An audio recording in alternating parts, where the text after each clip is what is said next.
All right, gang, welcome to the first ever Hounds of History channel. I started this channel because I have an affinity for stories. I love stories. I think stories define us as people, define us as a culture. And I also really love dogs. And so stories about dogs are my favorite. I've been reading books and studying stories online, and this is the place where I just want to share them with you, and hopefully they change your life the way that they've changed mine. We are going to be going through the story of Smoky, the World War II dog that happens to be a Yorkie. So to set the premise, this is 1944 in New Guinea. This is the Pacific arena of World War II. Jungle combat, Australian and American forces are pushing back the Japanese.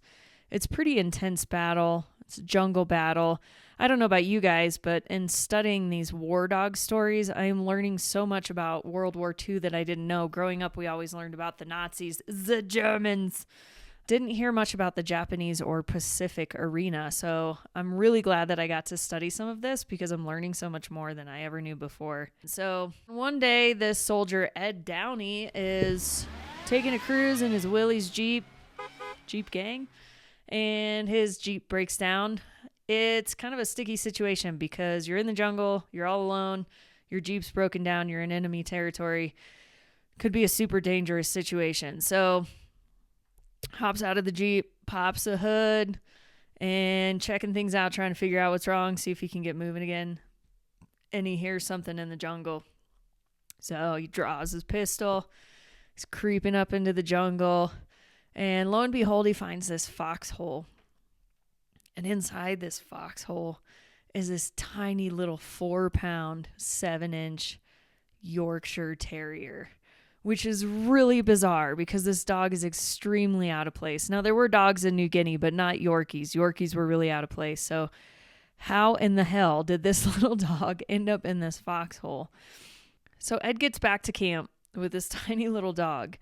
And at that time, he had been kicked out of a card game. So he wanted to get back in, and he sold this little dog for 2 Australian pounds to a soldier named Bill Wynn.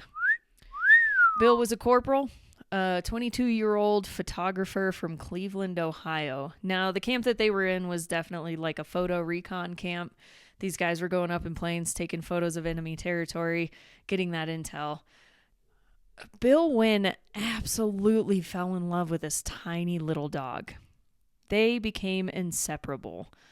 He had the dog where he slept. The dog ate where he ate. This dog was literally with him 24/7, which you kind of think he had to be because this dog weighed 4 pounds and he's in a military camp. There is tanks. There is jeeps.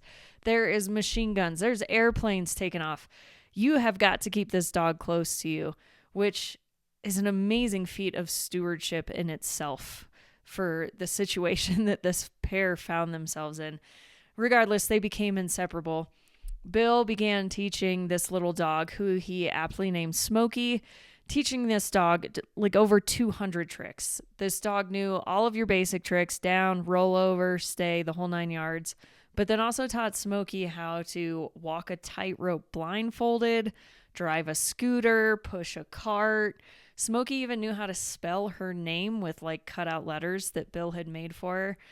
But there was one trick that nobody taught this dog that she knew right off the bat, that anytime somebody said the word Christmas, she'd get super excited and jump and run in a circle. It was the most bizarre thing. We'll table that for later. At some point after getting Smoky, Bill contracts dengue fever. So Bill's hospitalized and things were not looking super great for Bill. But he had great friends and they knew that Smoky was going to be an integral part in him getting better. So they brought Smoky into the hospital and gave Smoky to Bill during his recovery. His recovery rapidly improved just having his little dog friend around.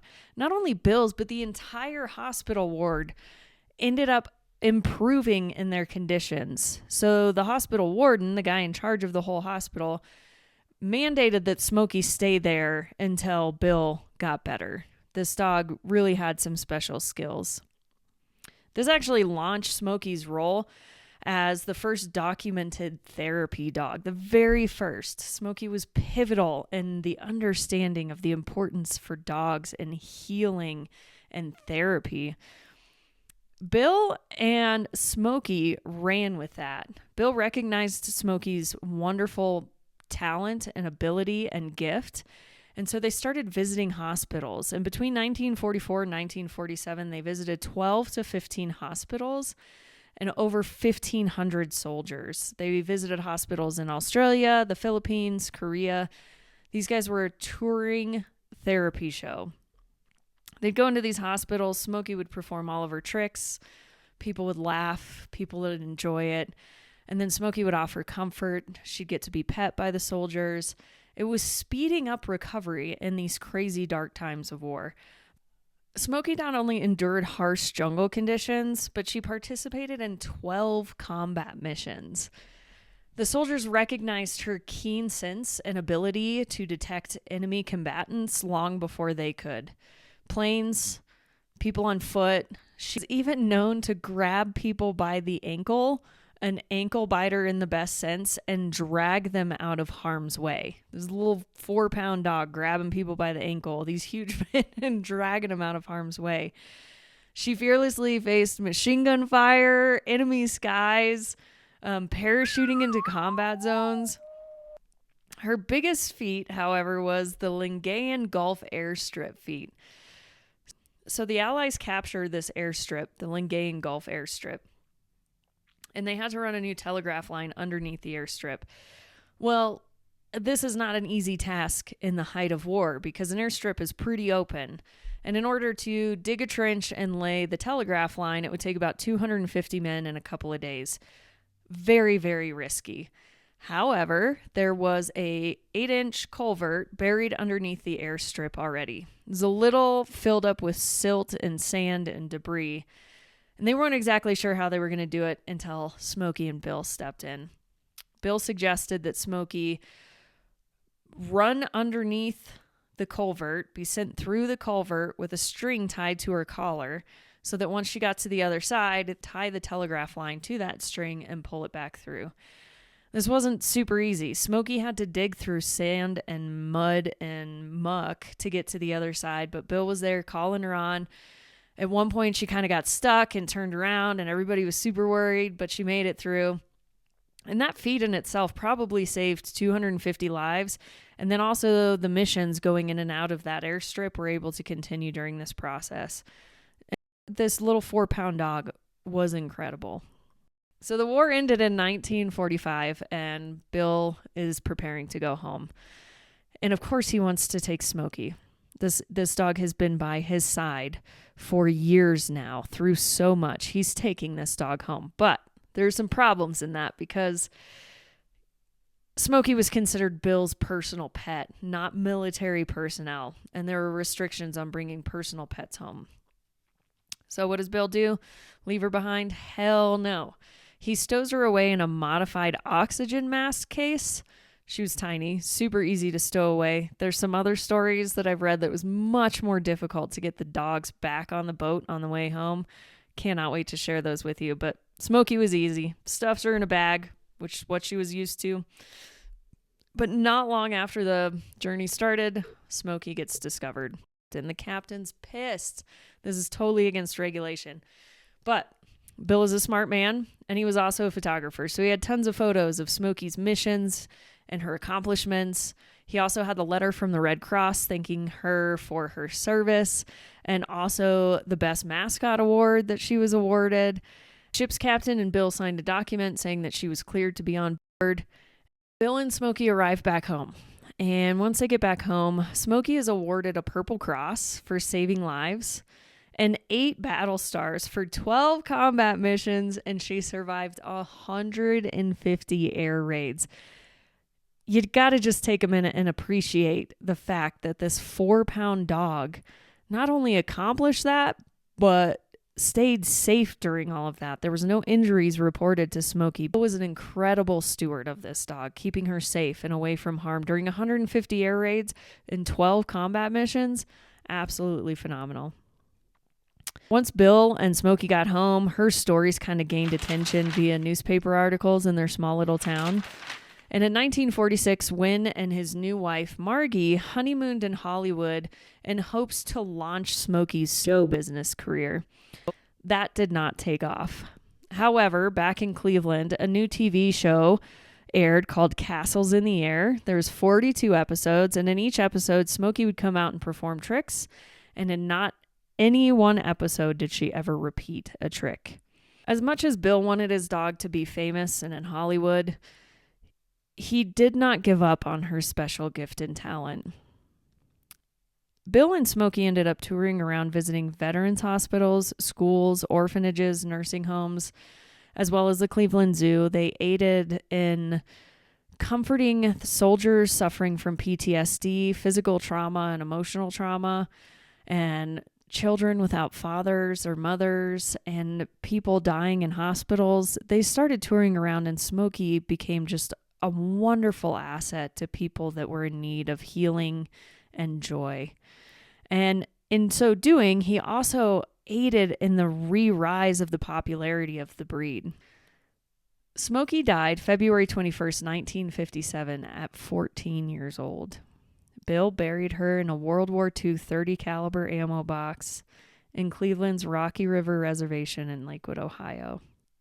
After the obituary was posted, there was a Cleveland nurse named Grace Heidenreich, and she contacted Wayne, and she told Bill this story, that in 1944, her fiance bought her a Yorkie named, get this, Christmas, in Brisbane, Australia as a holiday gift. But as she was attending a Bob Hope USO show in New Guinea, Christmas happened to slip away and disappeared. She showed Bill photos of Christmas and explained her personality, and Bill concurred that this dog Christmas was indeed Smoky, and that is how she came to being in that foxhole in New Guinea. Absolutely wild. Same town. They were from the same town. Smoky's grave remained unmarked until 2005 when a Vietnam vet named Jen realized that funds needed to be raised for a memorial. So on November 11th, 2005, a bronze life-size sculpture by Susan Bahari was unveiled at the burial site. It was dedicated to Smoky, but also all of the dogs of war. Bill preserved Smoky's legacy through photos, memorials, writing, and interviews, all of which are incredible. There's a wonderful video called Angel in a Foxhole. It's about 20 minutes long, but it is a great reenactment of this story. Definitely worth checking out. The link will be in the description below. He also wrote a book called Yorkie, Doodle, Dandy, detailing his bond with Smoky and calling her the greatest dog I ever knew. I don't know about you guys, but I have one dog. That's my boy right there. Greatest dog I ever knew. That's what I like to call your soul dog. You might have 100 dogs in your lifetime, but there's always that one that is your soul dog. Obviously, Smoky was Bill's soul dog. Bill passed away in 2021 at the age of 99. Thank you so much for your service, Bill, and your dedication to this dog. We honor you. We honor your service. We honor your dedication and your stewardship to this dog.